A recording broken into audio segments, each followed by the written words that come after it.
जय श्री कृष्ण, जय श्री कृष्ण, जय श्री कृष्ण। जय राधा रानी जी की नमः, जय सिया रामचंद्र की नमः, जय वैष्णो माता की नमः, जय।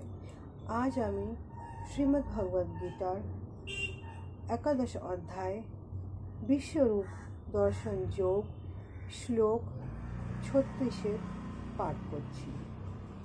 अर्जुनः उवाच स्थाने ऋषिकेशः तव प्रकृत्यः जगतः प्रशस्तिः अनुर्जातः च राक्षसीः भीतानि दिशः द्रवन्ति सर्वः नमस्यन्ति च सिद्धसंहारा। অনুবাদ। এখানে অর্জুন বলছেন, হে ঋষিকেশ, তোমার মহিমা, তোমার নাম কীর্তন এই সমস্ত জগতে ছড়াচ্ছে। আমি সবাই তোমার প্রতি আমরা অনুরক্ত হচ্ছি। রাক্ষসরা তারা ভয় পেয়ে নানা দিকে পালিয়ে বেড়াচ্ছে এবং সিদ্ধ পুরুষরা তোমাকে নমস্কার করছে।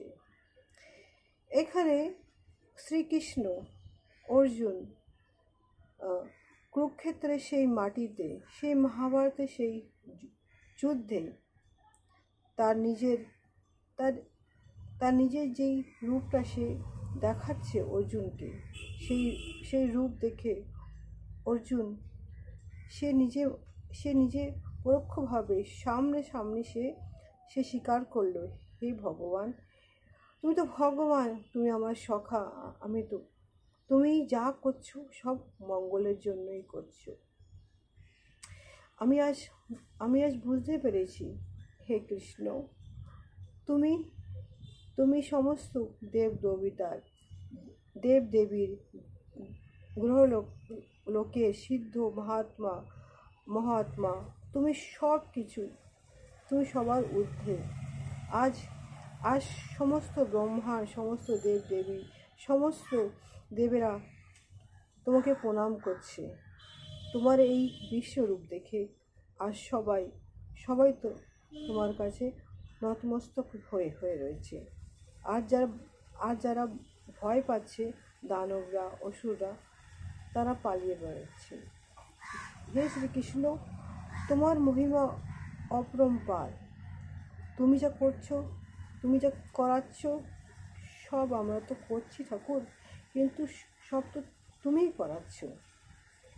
তুমি সব কিছুতে তুমি আছো, হে ভগবান, তুমি। হে শ্রীকৃষ্ণ, হে শ্রীকৃষ্ণ, হে শ্রীকৃষ্ণ। জয় ঠাকুর, তুমি ছাড়া যে এই জগতে আর কিছু নেই, তাই কিছু নেই। আজ আমি আমার শ্লোক পাঠ, গীতা পাঠ এখানেই সমাপ্ত করছি। আগামীকাল আবার একটি শ্লোক নিয়ে আসবো। সকল শ্রোতাদের কাছে একটাই নিবেদন, যারা আমার এই কৃষ্ণ পাঠ, কৃষ্ণ নাম যাদের যদি ভালো লাগে, তাহলে এই নামটা যেন সবার কাছে ছড়িয়ে দেয়। জয় শ্রীকৃষ্ণ।